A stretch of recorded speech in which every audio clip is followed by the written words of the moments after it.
As Chiamaka bent over to fill her pot with water, she noticed a shadow looming behind her. As she turned, her heart nearly stopped. Standing before her was someone who looked exactly like her mirror image. Who are you? She stammered.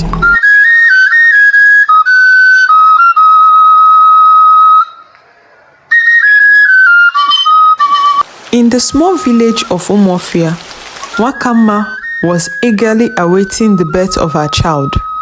The village midwife, Madam Ada, had previously confirmed that she was carrying twins.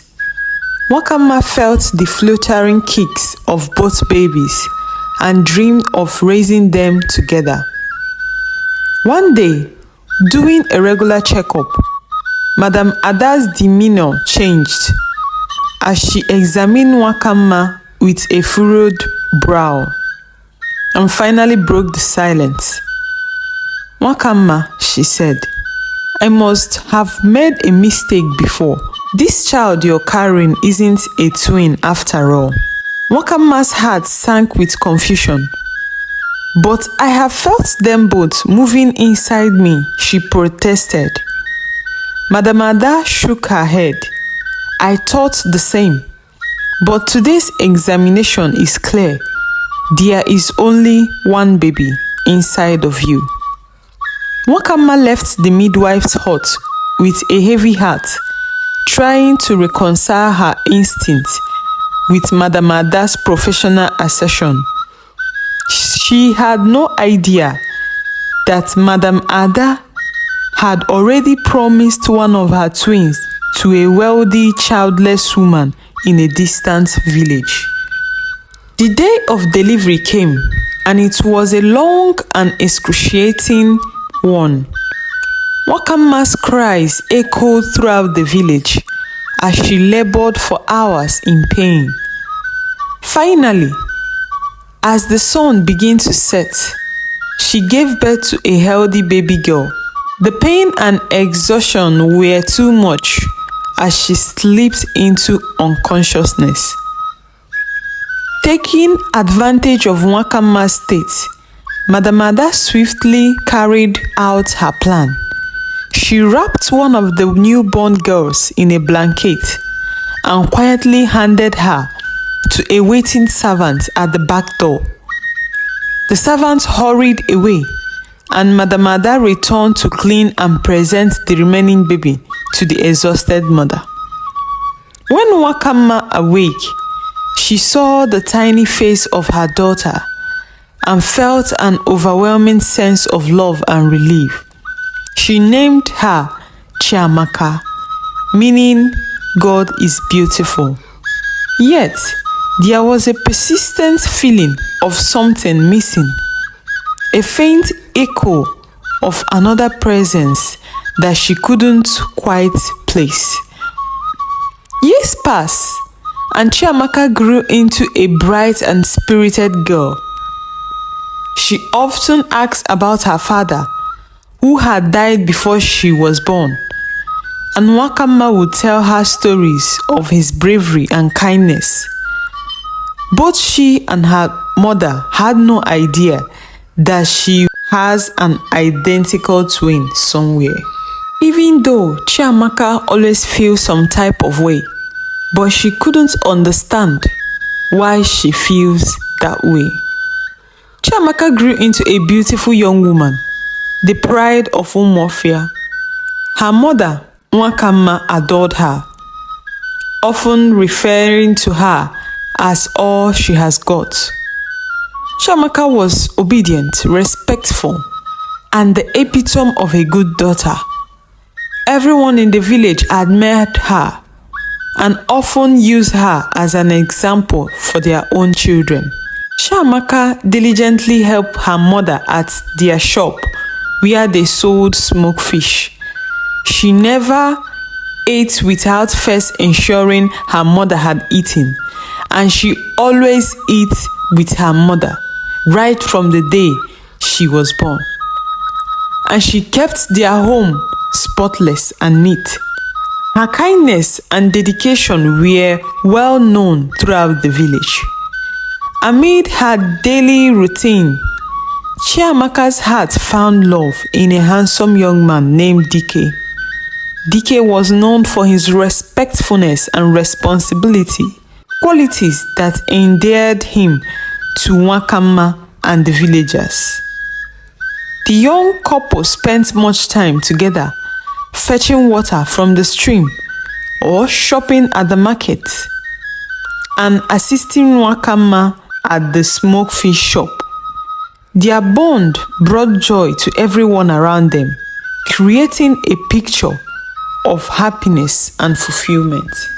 One sunny afternoon, as the birds sang and the village bustled with life, Dike took Chiamaka to a serene spot by the stream.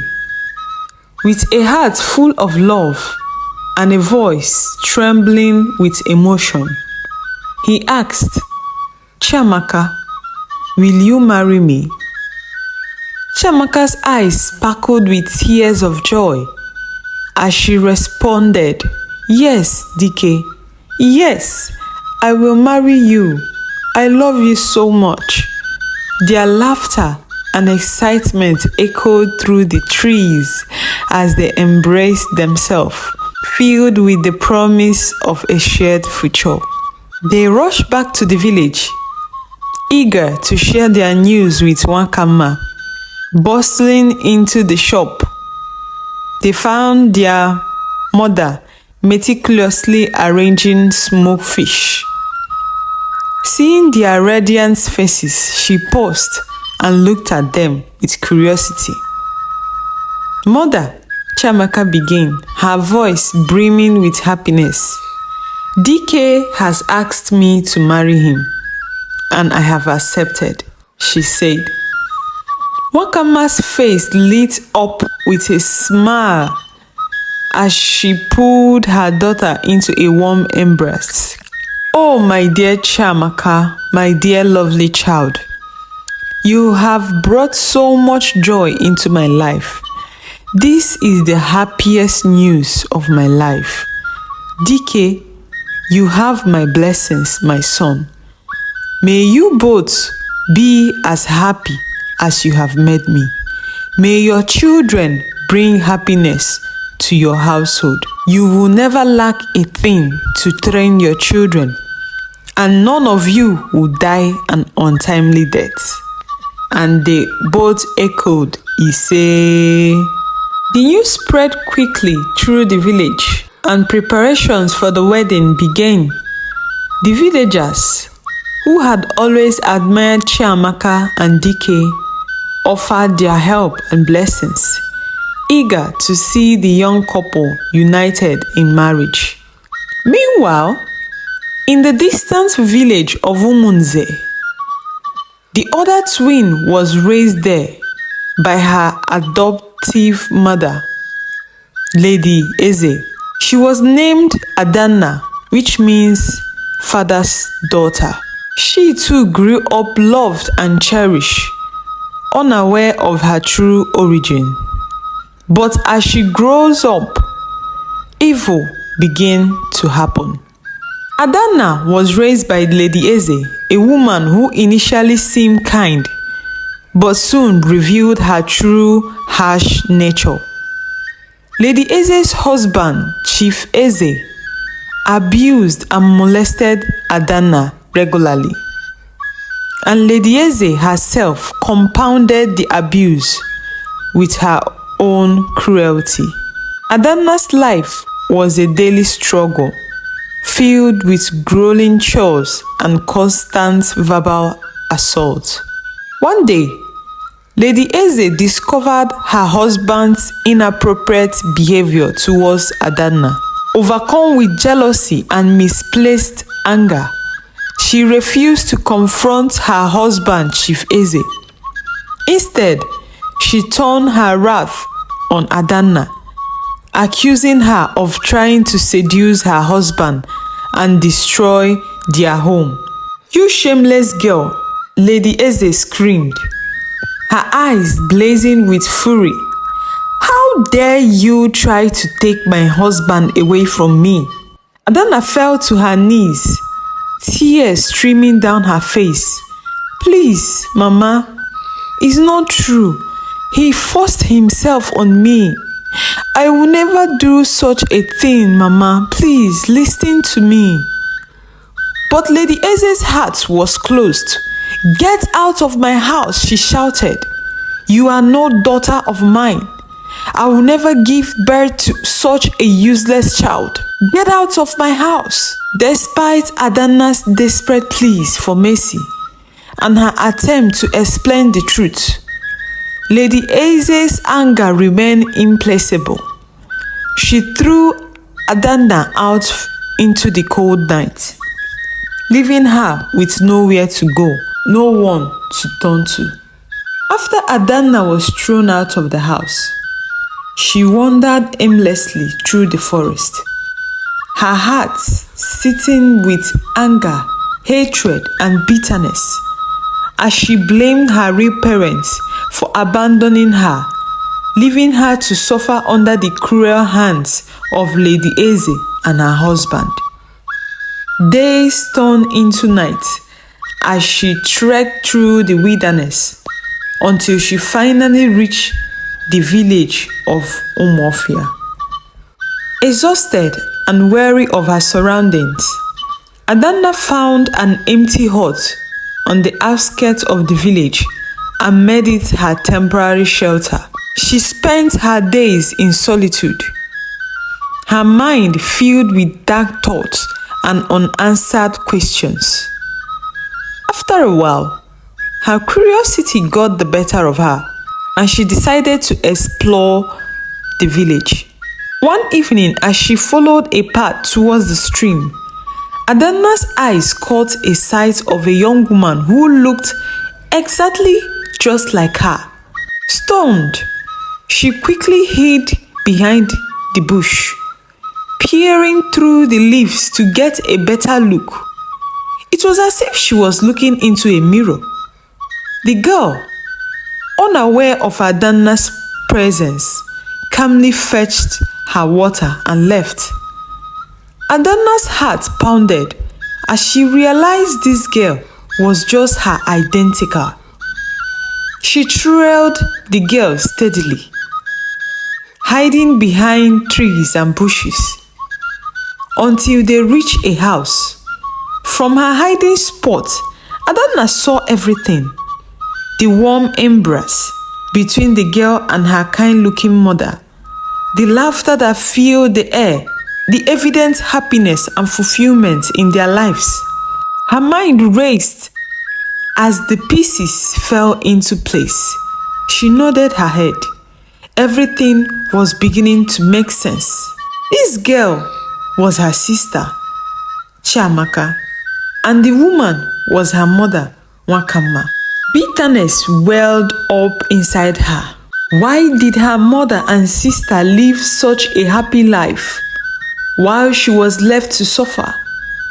She quietly retreated to the empty hut where she has always resided, her mind churning with resentment and rage. That night, Adanna pondered why she had been forsaken. Why did her parents abandon her to suffer? The following day, she saw Chiamaka with her fiancé, Dike, laughing and looking blissfully happy as they prepare for their upcoming wedding. This sight only fueled her hatred further. Adanna, seated with jealousy. Chiamaka had everything she had ever wanted: love, family, and happiness. She resented her sister deeply, feeling as if the universe have conspired to give her twin everything while leaving her with nothing but pain and hardship. Consumed by those dark emotions, Adanna began to plot her revenge. She wanted to make her family pay for abandoning her, to make them feel the pain and the suffering she had endured all her life in the hands of Chief Eze and his wife. Her plan started to take shape. She would not reveal herself immediately. Instead, she would find a way to infiltrate their lives and destroy their happiness from within. She would make them pay for every tear that she had shed, every night she had cried herself to sleep, and every day she had endured under the tyranny of Lady Eze. As the days passed, Adanna watched from the shadows. Biding her time, she learned the routines of her sister and mother, observed their interaction, and noted their vulnerabilities. The more she watched, the more her resentment grew. She believed she deserved the love and the life Chiamaka had, and she was determined to take it by any means necessary. In the stillness of the night, alone in her hut, Adanna made a vow to herself. She would avenge the years of suffering and reclaim the happiness that was rightfully hers, no matter the cost. With her heart hardened by bitterness, she set her plans into motion, ready to bring chaos into the life of those she believed had abandoned her. One evening, Chiamaka went to the stream to fetch water. As she walked along the familiar path, she accidentally hit her foot on a stone. She paused. Her heart skipped a beat. In her village, this was considered a bad omen, a sign of impending misfortune. For a moment, she considered turning back, but then she dismissed the thought and continued on her way.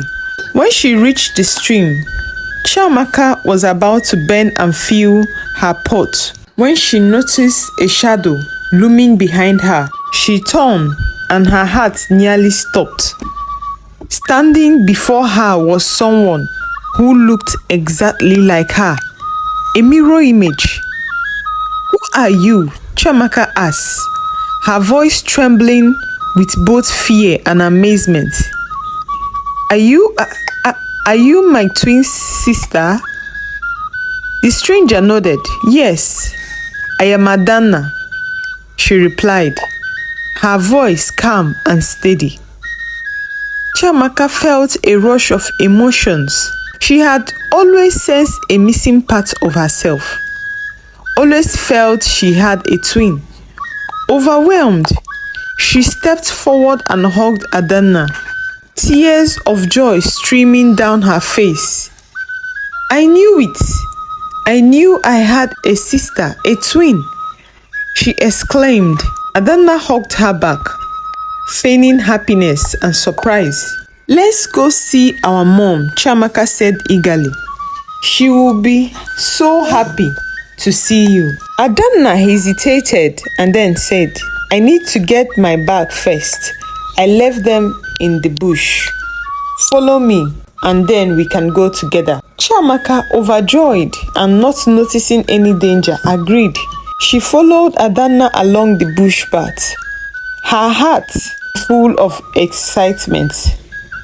She chatted incessantly about their mother, about the life they could have had together. As they walked deeper into the bush, Adanna's expression darkened. When they reached a secluded spot, Adanna picked up a heavy stick she had hidden earlier. Chiamaka, too engrossed in her own happiness, didn't see it coming. With a swift, brutal motion, Adanna struck Chiamaka on the head. Chiamaka crumpled to the ground and became unconscious. Walking quickly, Adanna undressed Chiamaka and changed into her clothes. She then dragged her sister's limp body to a shallow grave she had dug earlier and covered her with sand, making sure that nobody saw her and no one could easily find her. Disguised as Chiamaka, Adanna made her way back to the village. She felt a twisted satisfaction. Now she would take her sister's place, live the life that should have been hers, and exert her revenge on the family she believed had abandoned her. As she approached their house, Wakama greeted her with a smile, completely unaware of the dark truth hidden in the bush. Adanna, now posing as Chiamaka, stepped into her sister's life, her heart set on a path of deceit and vengeance.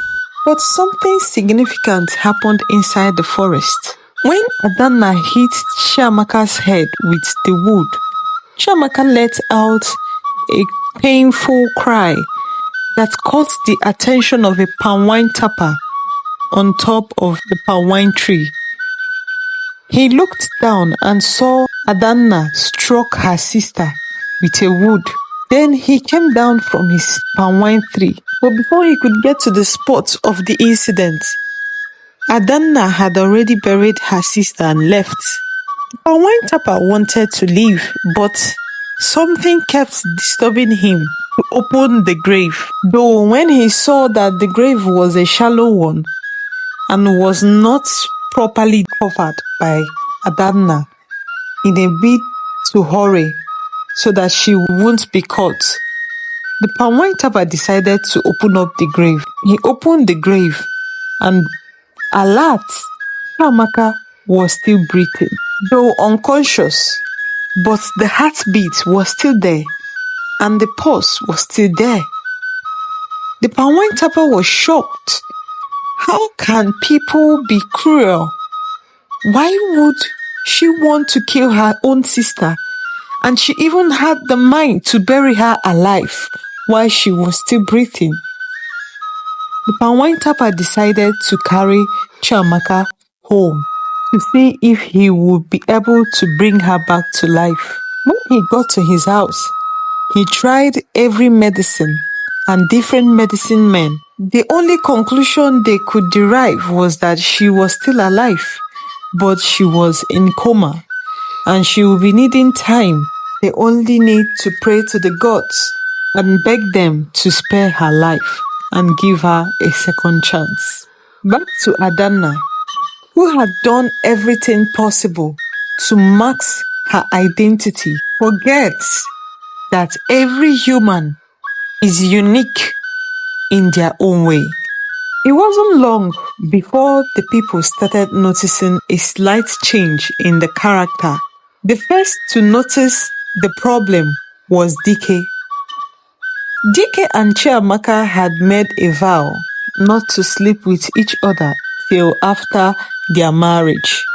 Chiamaka, who insisted that she wanted it to be a special night, had begged Chike for them to be celibate till after their marriage. So both of them have kept themselves pure, waiting for their marriage night to consummate their love. But Adanna had no idea. She started demanding Dike to lay with her and to make her feel like a woman. Dike was surprised. Another thing got his attention. The beautiful coral bead which he had worn on the finger of Chiamaka as a proof to their love was missing on the finger of Adanna.